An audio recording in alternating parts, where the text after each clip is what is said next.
Hello, I'm Thomas from Wildgoose Scotland. I'm going to give you a demonstration of our Wildgoose GPS treasure hunt app. On the day, you'll be met by our event manager who will run through the briefing to your group. After about 10 or 15 minutes, the teams will be presented with an iPad, and this is the first screen that they will see. This is their selfie screen. So teams will have to gather up and take a selfie. They'll do that by clicking the icon in the center of the screen here. So I'll take my selfie. And then all I need to do is enter a team name. So underneath, I'll put my team name in here.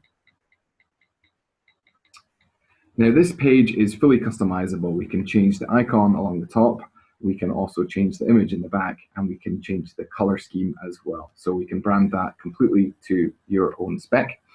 Once I've taken my picture and I've put a team name in, you'll see that it says join game at the bottom. All I need to do is tap there. That whistle means that I have now joined the game, and the GPS will recognize my current location. I'm just going to zoom up to the center of Edinburgh where the hotspots are. Now, these locked icons are hotspots that I have to visit throughout the event. They're unlocked by GPS, so they will not open unless I'm in the area that these hotspots are located. On this left-hand side, this is your task manager, so any tasks that become available throughout the game will open. This rejoin pin is just an option for us in case there's a device that runs out of battery, we can join you into another device. Down in the bottom left here, we have a toggle between tasks and scores.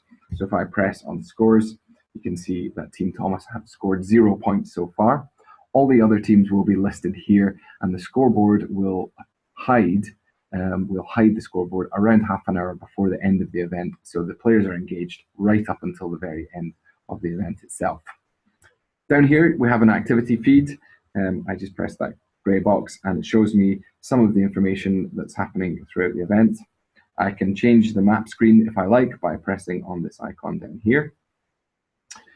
This grey box in the top right centers my position on the map. So if I'm completely lost, all I need to do is press on that icon there and it will center my location and show me exactly where I am, and hopefully I can get my bearings. Countdown timer in the top here is a countdown till the end of the event. The beauty about the event itself is that it's very flexible. So if you're running late on the day, we can push the event back and play around with the timings as you see fit. So I'll go back to the tasks and give you an idea of what the kind of tasks teams would be expecting to see.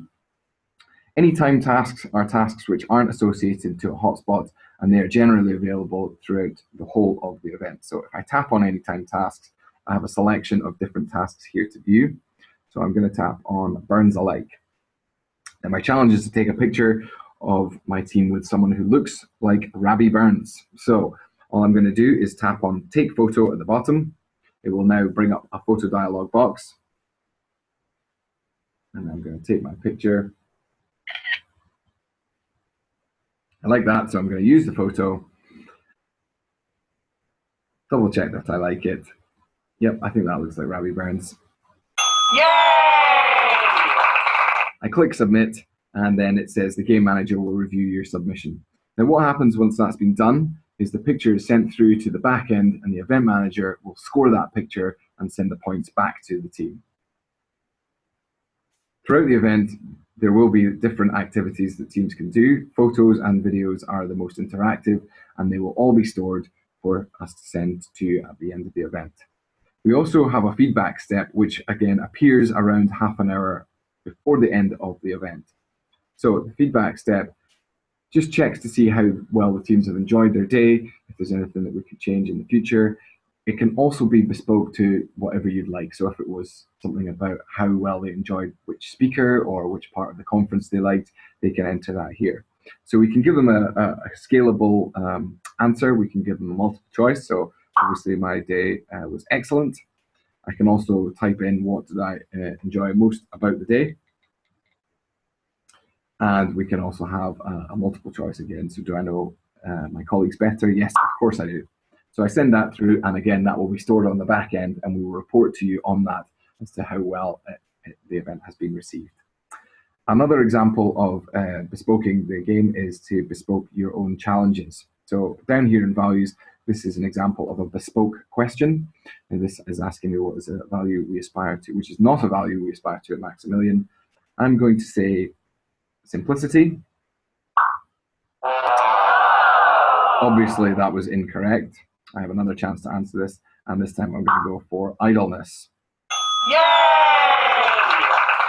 Excellent. I got that right, and I scored 5 points for my team in doing so. So that gives you an idea of what kind of questions we can put in. We can also present information via video and audio as well. So we can help you design your own bespoke questions to engage people in the app through your own questions. The hotspot icons themselves, they are also changeable too. So we can change your company specific questions to have their own icon. I'll give you an example of one of the questions. So if I approached this hotspot here in the bottom left, when I get close to it, that noise is made and this icon will come up to say that the task has unlocked. So show tasks, I can see the task here is music. I'm going to tap on the Usher Hall just to see what that question is around. So it's asking me about the Usher Hall. Which of the following acts have not played at the Usher Hall? Now I know that it is Metallica. Yay! Team received some feedback. They also received some points. I'm going to pass on this one. Sure. And then I'm presented with some audio.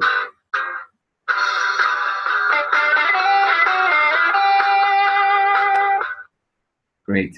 So that is that task complete. I now have another task now and then to answer as well. I can tap up here. It's asking me to play a video, which I will do. Tap that.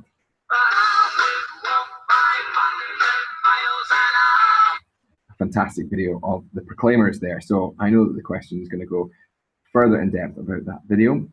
But that's an example of some of the styles of questions that teams will be answered, the multimedia and the way that we can present that information to the teams as well. We recommend the event lasts anything from between an hour and a half to 3 hours. Once the teams have finished, they would come back to a location of your choice. We would then have a presentation with some of the best photos and videos that the teams will have taken throughout the day, and we will also give prizes to the winning team and the losing team. The losing team will receive wooden spoons, and the winning team will receive medals. Once the event is over, we will then send all the pictures and videos to you. We'll also send you the statistics on the event, and we'll also send you a scoreboard, which you can forward out to all the participants in the game. That's about it. If there's any other questions or anything else that I can help you with, please feel free to get in touch. My email address is thomas@maximilian.co.uk, or you can call me at the office on 0131 333 0066. Many thanks. Hope to see you on a Wildgoose hunt soon. Cheers.